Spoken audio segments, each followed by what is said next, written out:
बिस्मिल्लाहिर्रहमानिर्रहीम। अस्सलाम वालेकुम तमाम व्यूवर्स को मेरा ढेर सारा सलाम जी। तो व्यूवर्स, हमने अपने पिछले लेक्चर के अंदर फ्रेजेस के टॉपिक को स्टार्ट किया था और व्यूवर्स पिछले लेक्चर के अंदर हमने ये भी पढ़ा था कि फ्रेजेस की कौन कौन सी टाइप्स हैं। फ्रेजेस के कॉन्सेप्ट्स को भी रीड किया था और फ्रेजेस की टाइप्स के बारे में भी हमने एक शॉर्ट रिव्यू लिया था कि कौन कौन सी फ्रेजेस की इम्पोर्टेंट टाइप्स होती हैं। तो व्यूवर्स, आज के इस लेक्चर के अंदर हम फ्रेजेस की टाइप्स को स्टार्ट करने जा रहे हैं और फ्रेजेस के हवाले से फ्रेजेस की पहली टाइप को आज हम डिस्कस करेंगे और इस टाइप का नाम होगा नाउन फ्रेज। तो व्यूवर्स, इससे पहले कि हम अपने आज के इस लेक्चर को स्टार्ट करें, मैं आप लोगों से एक रिक्वेस्ट करूंगा कि अगर अभी तक आप लोगों ने मेरे यूट्यूब चैनल को सब्सक्राइब नहीं किया तो काइंडली मेरे यूट्यूब चैनल को सब्सक्राइब कर लें ताकि आइंदा आने वाली मेरी तमाम इंटरेस्टिंग वीडियोस तक आप लोगों की रसाई मुमकिन हो सके। और साथ ही साथ इस चैनल को ज़्यादा से ज़्यादा शेयर भी करें ताकि इल्म ज़्यादा से ज़्यादा लोगों तक फैल सके। तो आइए व्यूवर्स, हम अपने आज के इस लेसन का आगाज़ करते हैं जिसका उन्वान है, जिसका टॉपिक है हमारे पास नाउन फ्रेज़। तो आज हम सीखेंगे एक नाउन फ्रेज़ क्या होती है और किस तरह से एक नाउन फ्रेज़ की पहचान की जा सकती है। तो वाइट बोर्ड पे अगर फोकस करें तो मैंने नाउन फ्रेज़ की डेफिनेशन लिखी हुई है। हम इस डेफिनेशन को रीड करते हैं और साथ साथ मैं इसको आपको एक्सप्लेन भी करूँगा। तो नाउन फ्रेज़ क्या होती है? Noun phrase will include noun, कि नाउन फ्रेज़ एक ऐसी फ्रेज़ होगी जिसके अंदर नाउन शामिल होगा एंड इट्स मॉडिफायर, और उसके मॉडिफायर्स शामिल होंगे।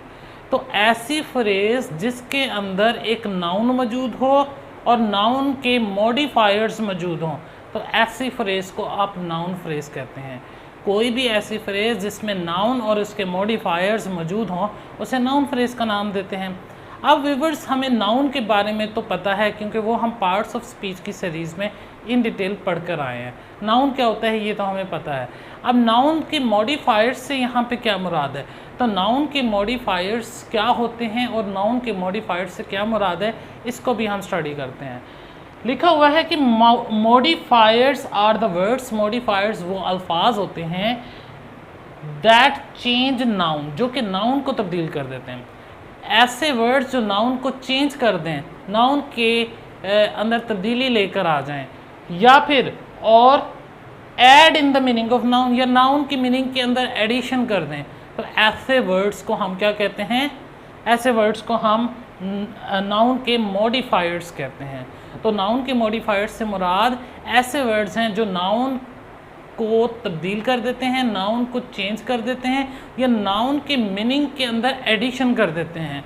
और आम तौर पर जो नाउन मॉडिफायर्स हैं, इसमें जब आप नाउन फ्रेज़ की बात करते हैं तो नाउन फ्रेज़ के केस में नाउन मॉडिफायर्स में दो चीज़ें शामिल होंगी। एक, आर्टिकल्स इसमें शामिल होंगे, जिसे आर्टिकल्स क्या होते हैं? ए, एन और दी, ये तीन वर्ड्स को हम आर्टिकल्स कहते हैं। तो आर्टिकल्स भी हमारे नाउन के मॉडिफायर्स में शामिल होंगे। इसके अलावा जो एडजेक्टिव्स होते हैं, जो कि हम पार्ट्स ऑफ स्पीच में पढ़ कर आए हैं, तो वो एडजेक्टिव्स भी नाउन के मॉडिफायर्स में शामिल होंगे। तो इसका मतलब ये हुआ, जब आप किसी भी जुमले के अंदर नाउन फ्रेज़ की निशानदही करेंगे, नाउन फ्रेज़ को आप अंडरलाइन करना चाहते हैं, तो सबसे पहले आप नाउन ढूंढेंगे और नाउन के बाद आपने देखना है कोई अगर एडजेक्टिव दिया हुआ है तो उसको भी अंडरलाइन कर देंगे नाउन फ्रेज़ में, और अगर कोई आर्टिकल दिया हुआ है तो उसको भी आपने अंडरलाइन कर देना है, क्योंकि नाउन और उसके तमाम मॉडिफायर्स मिलकर जो फ्रेज़ बनाते हैं उसको आप नाउन फ्रेज़ का नाम देते हैं। इसी को हम रीड करते हैं। वो कहता है the noun modifiers usually includes the articles. मैंने अभी आपसे अभी डिस्कस किया कि नाउन के मॉडिफायर्स में जब हम नाउन फ्रेज़ की बात करते हैं तो नाउन के मॉडिफायर्स के अंदर आमतौर पर आर्टिकल्स शामिल होते हैं, जिसमें ए, एन और दी तीन वर्ड्स हैं। इसके अलावा एडजेक्टिव्स, जो कि हम पार्ट्स ऑफ स्पीच में डिस्कस करके आए हैं, तो एडजेक्टिव्स भी इसी नाउन के मॉडिफायर्स में जो है शामिल होते हैं। अब हम देखते हैं व्यूवर्स, कुछ एग्जांपल्स हैं हमारे पास, सेंटेंस एग्जांपल्स। उसमें से हम देखते हैं कि नाउन फ्रेज़ किस तरह से हम इंडिकेट कर सकते हैं। एक सेंटेंस लिखा हुआ है, they hired a huge beautiful home, कि उन्होंने एक बड़ा खूबसूरत जो है मकान किराए पर लिया, ठीक है, उसको हायर किया। अब यहाँ पर सबसे पहला काम मैंने अभी थोड़ी देर पहले आपको बताया था, जब भी कोई जुमला दिया गया होगा, सेंटेंस दिया गया होगा और उसके अंदर से नाउन फ्रेज को आपने इंडिकेट करना है, सबसे पहले आप देखेंगे कि उस जुमले में नाउन किधर है। तो नाउन को अगर देखें, दे नाउन नहीं है, हायर्ड इसमें नाउन नहीं है, इसी तरह से आ नाउन नहीं है, ह्यूज नाउन नहीं है, ब्यूटीफुल इसमें नाउन नहीं है, होम, हाँ होम एक नाउन है। अब देखें होम आपको नाउन मिल गया, नाउन और उसके मॉडिफायर मिलकर क्या बनाते हैं, हमारे नाउन फ्रेज बनाते हैं। तो नाउन तो मिल गया, होम है इसमें, अब इसके मॉडिफायर्स में क्या चीज़ें शामिल होंगी, एडजेक्टिव्स और आर्टिकल्स। अब देखें ब्यूटीफुल एडजेक्टिव है, इसे शामिल कर लेंगे साथ, ह्यूज बड़ा होना ये भी एडजेक्टिव में आता है, ठीक है, तो इसको भी शामिल कर लेंगे, ठीक है, क्योंकि ये भी जो है एडजेक्टिव, ये भी एडजेक्टिव, दोनों ही आपके नाउन मॉडिफायर्स में शामिल होते हैं। तो अब ये भी दोनों वर्ड्स के इसके साथ मिल जाएंगे, क्योंकि हमने कहा कि नाउन फ्रेज के अंदर नाउन और उसके तमाम मॉडिफायर शामिल होंगे। तो ये वर्ड भी नाउन का मॉडिफायर, ये वर्ड भी नाउन का मॉडिफायर, और ये वर्ड आ दिया हुआ है, तो आ ह्यूज ब्यूटीफुल होम। अब देखें आ क्या है, एक आर्टिकल है। तो अभी थोड़ी देर पहले हमने डिस्कस किया था कि तमाम मॉडिफायर्स नाउन के और नाउन खुद, नाउन और इसके तमाम मॉडिफायर्स मिलकर एक क्या बनाएंगे, नाउन फ्रेज बनाएंगे, अ ह्यूज ब्यूटीफुल होम। अब देखें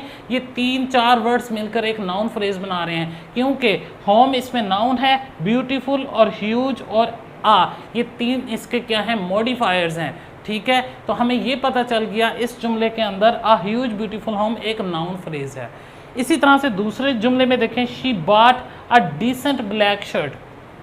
तो इस जुमले में भी सबसे पहले आपने नाउन फ्रेज के लिए नाउन को ढूंढना है। शी नाउन नहीं है, इसी तरह से आगे बढ़ेंगे, बॉट नाउन नहीं है, इसी तरह से आ नाउन नहीं है, डिसेंट भी नाउन नहीं है, ब्लैक भी नाउन नहीं है।